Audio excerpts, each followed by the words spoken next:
on the program now. Hottest song in the streets, hottest song in the clubs. It's going to be an anthem for Christmas because what do you need more than baking soda and hot cocoa for the holidays?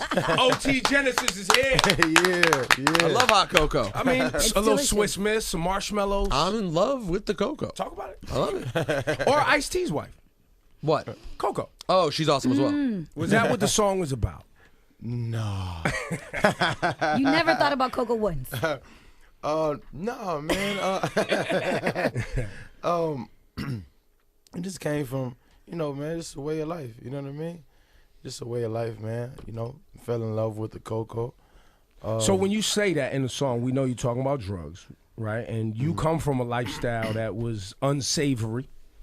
And now you rhyming, and you got your team around you, and you living a different life. But when you say you fell in love with cocoa, you falling in love with getting that money from the product, not the actual using of the product. Right. Because there are some people who are in love with the cocoa because they shove in their face. Right. True. You're making it sound as if one is much better than the other. Neither's positive. Let's be 100% honest. But I just wanted clarity while he was Got here. it. Fair enough. Yeah, man. But I guess it works like for everyone. Like when I did the record, of course I was just I wasn't thinking about the consumer or anything like that. I was just thinking about me. I was just in my zone. You know what I'm saying? But I guess what makes the record real big is because it plays both sides. You know what I'm saying? It's people that's in love and it's people that's in love. Yeah. So I guess that's what make it like this crazy. And let's be clear. There are more people who fantasize about this lifestyle. Yeah. And perpetrate a lifestyle that they don't lead. So this song gets popular because just like the Scarface movie, right? And everybody falls in love with mobsters and drug dealers and that whole life of, living fast, getting money. Yeah. That's also a part of why this song became infectious is because a lot of people, especially in the clubs where it plays, strip clubs, 4 a.m. on a Monday night. Who's in a club at 4 a.m. on a Monday night other than people who live this lifestyle? Right. Yeah, but I'm not there. I don't know, Ebro, because this song definitely rings off like on a Tuesday night. Like I saw a bunch of white girls jumping on couches And who loves cocoa? singing that they're in love with the cocoa. Yes, white girls, y'all been doing it a long time. True. Some of the biggest. I think we're looking at the song too literally, though. I mean, maybe it's because the topic matter is so blatant. Yes. But I mean, everyone rocks out to songs about things that they know nothing about. I don't think people are thinking about it that seriously. I mean, no, there's like people aren't thinking about the words to it. They love the hook because it's just catchy hook. Yeah. There's that. But I wanted to get into the literal sense of it because it is so. Same thing we did with Bobby Shmurda was up here. We didn't skate past the fact that fam, you say you putting bullet holes. Crack since the 5th grade like that. These are lyrics. I'm not saying it's definitely worth investigating. I just don't think it's why the average person is hyped when they hear the song. I think it's just straight up the chorus. That's my assumption. Well, and now there's the Spanish versions. Have you heard these? Yeah, I heard a couple of remakes. I'm in love with the Toto. Yeah, because it's like what are you talking about? You haven't heard the versions I'm in love with the Toto? No. I'm in love, with the Toto. What is that? What is that? That is I'm vagina. Just stressed out. That's vagina. Yes. Got it. Spanish slang for vagina. That makes sense. Yeah, it's crazy, man. I heard a couple of them. Well, they remakes because the instrumental is out. Yeah. So it's a whole. I heard a whole lot of remakes. Are you gonna let the instrumental go so people can jump on it or no? Not right now. I mean, the record only been out for really 4 weeks. Yeah, I agree. Right. I think it's good to hold on to it for a little while before, especially if you're a new artist who's trying to establish yourself. Sometimes I don't know why people let it go so fast. Yeah. You should, if you want to hear that song, they should play your version of that song. Right. Are you annoyed by some of these new remixes? Oh no, I'm not annoyed. I mean, it actually makes me feel good because if you could take your time to remake, you know what I mean, the beat and everything, that's like paying homage. It's like you feel good, yeah. It's like okay, I'm doing something. So tell us a little bit about where you come from, how you linked up with Busta Rhymes. Tell us the story of OT Genasis. From Long Beach, California. I was doing shows last year, BET Weekend. I had a song called Touchdown. Whatever. We played here. Cypher Sounds was Cypher's a big fan. Yeah. Shout out to Cypher too. And I was rocking out. I was my song was popping, but then I just felt like the promoters was being too, they was being too cheap, and then they was trying to get me for this and this. So I sit back and I'm just like, you know what? I'm just gonna do it for free. I was getting money anyway.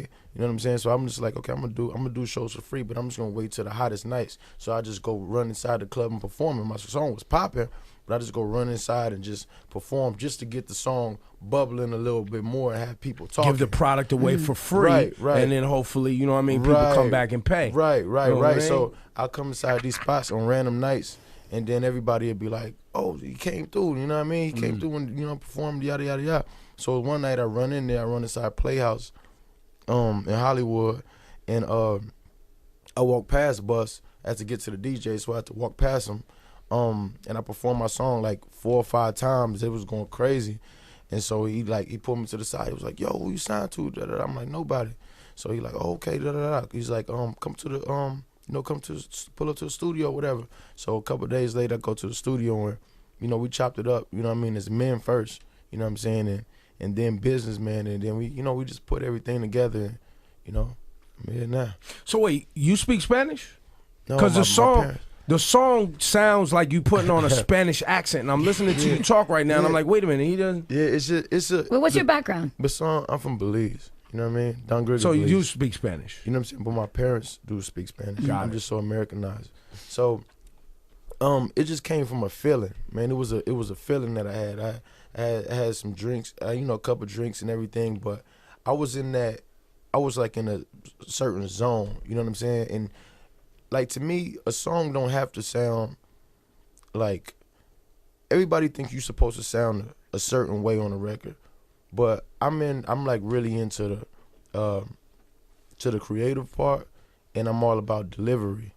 So I know that this needs to sound like this. So when I'm in there and I'm like, baking soda, I got baking soda, and I'm in there, I'm just stuck in, you know what I mean, in one zone. The song came out like that. Has your father in the kitchen ever screamed, baking soda? Where's the baking soda? Has that ever happened? No, my pops never did that. This makes me think, by the way, what is baking soda actually used for besides? Let the man comment. But besides that, What's the prop? Arm & Hammer did not decide to get into the crack game. No, you can put it in your refrigerator. It refreshes your Well, but it's your also for refrigerator. baking. what I'm asking. But it's For also for baking. Yes. Well, what do you mean for baking? For baking how? Well, it helps things not stick to the pan. So you could put it on the bottom of the pan Yeah, when So you're when about you're to baking a cake, Okay. it doesn't stick, or cookies. Okay. Also keeps the refrigerator fresh. Okay. It also was used in cutting cocaine. Well, that and was crack. the one. That was the only one I knew. But I figured that wasn't why Arm & Hammer made the orange box. And you can brush your teeth with it. Like when I was coming up, when things weren't so well, we would use baking soda to brush our teeth. You could. It wasn't. That's not bad for you. No, it's actually very good. Would you go as far as saying that baking soda is the healthy part of crack? Now that you put it that way, yeah. I mean, I guess. And if you have to separate it, it's the healthiest part. Well, there's water. There's water in crack. That's true. That part's good. Baking soda. And then it goes downhill after that. Yeah, it's a shame. But that song for you now, I'm afraid that people think that is your style. Yeah. How do you prevent that? Because we know you, once again, from the song Touchdown, we know that you can actually rhyme. Right. And you are into rhyming for real. Right. This song is not that, though. Yeah. This song is one of those club kind of, everybody's wasted in the club anthems that sing along, act goofy and all of that. Yeah. How do you make sure that this song doesn't get bigger than you? You know what? I really don't, it was this thing because somebody asked me that too when I was in the studio. And I think that a lot of people get things mixed up or confused when you make it harder on yourself when you're overthinking. You know what I'm saying? I wasn't overthinking when I did this. You know what I mean? It's just doing you and staying in your lane. The second that you worry about something, that's when stuff go wrong. It's same thing. Like if I'm in the streets and I know that I'm not supposed to be doing this, or if I'm thinking I'm not supposed to be doing this, or I shouldn't turn this corner, then I maybe shouldn't be doing it. You know what I'm saying? So you saying you just go on instinct. Go on instinct. Go on instinct. You know what I'm saying? So I ain't really worried about it. I'm not worried about it at all. Are you your past, which is things in your past? Yeah. Is that all behind you now? Have you been able to advance your family out of that neighborhood? Have you been able to, your people you came up with, have y'all made that transition? We working. We working. Got it. We working, man. So will your music evolve with that as well? Because, most of your mixtapes and things are street stuff, and that's where you're from. Yeah. And we always critique individuals that don't live that life anymore but still talk about that life because we feel like, well, now you're making it sound like it was cool. Like, if you had, like, for instance, if you had another option, you told me you played ball before, too, didn't you? You had played ball. Yeah. Would you have preferred to play ball or be in the street? I would have preferred to play ball. And so I think sometimes that conversation doesn't happen, right? Because the music is popular. Yeah. We all love girls. Yeah. We all are getting high every now and then, drinking and going out. But then the songs get popular, and people that don't live that life think that people who make the songs like yourself are saying that it's cool to do that life. Yeah, no, it's nothing like that. Like, I'm gonna keep it 100, man. Like, I think sometimes rappers try to be too cool, or you try to be too hood. Like, be yourself, man. Like, be yourself, and that's all I'm doing. It's just like, that's why I feel so blessed, because I'm like, damn, look how everything's like, you know what I mean, falling into my hands. Like, I stay prayed up. Like, if I could play ball, I would have played ball, but I was ineligible. My grades was bad. Obviously, I wasn't. I couldn't focus. I can't sit here and focus and sit here and listen to some teacher sit right here and talk about science and all this when it's like 3 or 4 girls I could talk to in nutrition. You feel what I'm saying? It's like other things. You know what I mean? Wait, can we pause on that for a minute? Because when you're in high school, it is that simple. It is, yo, fam, what did you just say? Her ass is fat, though. Yeah. Like, you're so easily distracted. Yeah. And so you went and chased the money. Yeah, so I'm like, why, your sneakers was dirty? Your sneakers was whack? Keep it real. No, your sneakers was whack and the girls wasn't talking to you. Listen, no, I always made sure I had my sneaker game was up. I didn't have my fresh clothes like that. Got it. You know what I'm saying? So the girls wasn't giving you. My clothes wasn't on like that. And then I used to try to I used to, like, every other week I used to go get like my shoe. They had a shoe dye place, right? So it was low key in the cutting. I used to always go get my shoes dyed and go, because I tried to be like you know when Dipset came out with Hey Ma, they all had their shoes like custom shoes. So everybody was like, he got the fresh, and I used to just always just get them dyed over and over. And so it was the same kicks re-dyed. Same kicks re-dyed. Just to stay fresh and get a girl. Just to stay fresh. You know what I'm saying? Worried about stuff like that. You know what I'm saying?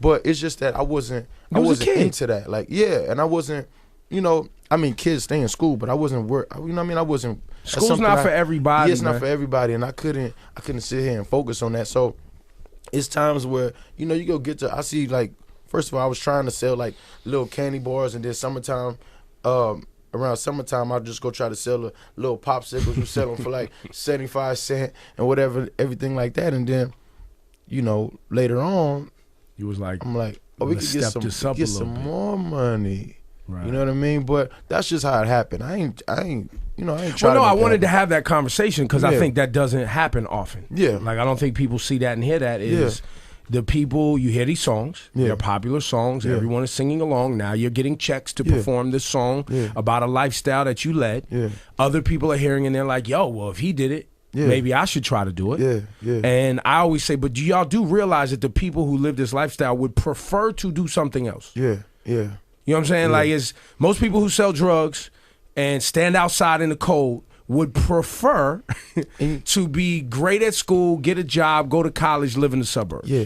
And you know what's crazy? Like my mom is cool. Like, we ain't come up dead broke.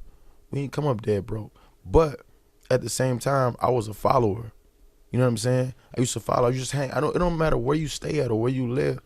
Like, if these people are your friends and these are people that you hanging around, that's what you gonna end up doing. Yeah. You know what I'm saying? It's just something that's why I said, I'm like, it don't matter if you. That's why, like, you see these girls that be coming up and they father be on them. Like, you stay on them. Like, she gonna be just like a pit bull.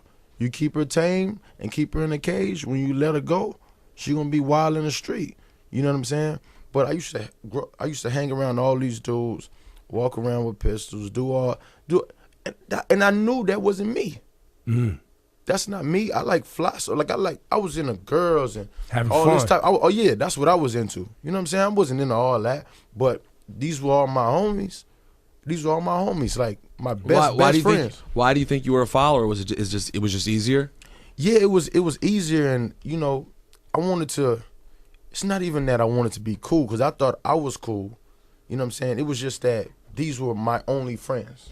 You know what I'm saying? That was in your neighborhood. Yeah, in my neighborhood. These were my only friends. You know what I'm saying? I can't go over there and go find me some friends, go over there, or just stay on my own. Like my pops used to tell me, like, don't keep a lot of friends around you. You know what I'm saying? But, and what I'm going to be by myself. But my little brother, like, he's totally different. Like, he to himself and everything like that. Like, he used to chill in the room, sit by himself, you know, come out and everything. And I used to be scared for him when he go out, because he didn't know the streets like that. He didn't know the streets how I knew the streets. So sometimes if I go see a car, I see police cars, and I see, you know, the street taped off, I'm like, I go call him quick. Oh, what's up? Where you at? You know what I mean? Where you at? What? You know what I'm saying? Because I know he don't know what to do in these situations. Yeah. You know what I'm saying? So that's the crazy part about it. That's an interesting thing, though, because the being in an inner city, at least from in my impression, from everything I've heard, it appears like having your relationship with people around you is so important. Whereas when you grow up in the suburbs, you don't have to know the people in your neighborhood. There's no danger in not knowing anyone, right? Like, you go to private school, live in the suburbs, and all your friends can live in different places. Right. And when you go outside and you see kids in your neighborhood, you're like, fuck those kids. I don't even know who they are. There's no downside to that. There's a downside in the hood if you don't fucking know who anyone is right around you. You have to know your surroundings. Yep, you got to. You got to. That's what I told my brother when he moved, and he moved to a certain street. He moved to Compton, and he ain't from Compton. And I'm just like, hey, you talk to him, you talk to them, you talk to him. You see these niggas outside, you talk to him, you talk to him. Like, you gotta politic and make friends. Make sure you know everybody who around you. You know what I'm saying? Because anything, or niggas will watch you walk in your house, or watch you pull up and everything. Like, see who's what this you nigga? got, yeah. So is this in your music? He antisocial. Right. Like, you know what I'm saying? Too good for the They're neighborhood. gonna be on you. Is this in your music? This is in my music. Everything is in my music, man. I just try to keep it as, you know, real as possible. I just try to keep it me. Everything that I see, everything, you know what I mean? I just try to keep it 100, man. Have you ever walked outside and screamed, I got baking soda? No, but how many times a day when you walk in the street, people just yell that at you? Baking soda! Just randomly. Yeah, that happened happens a lot. all the time. Yeah, that happened. Like I said earlier in this conversation. conversation, an interesting twist on this for the holidays. Everyone's cooking. Everyone needs baking soda. Everyone needs baking soda. Find OT Genasis. He'll be standing somewhere and he'll have baking soda. And everyone loves Cocoa. Cocoa. Especially at the holidays. And he's got it for the Lolo. And it's for the low. From the children. Just saying. If you want a positive spin on this record, you know, there it is for you. Happy holidays, everyone.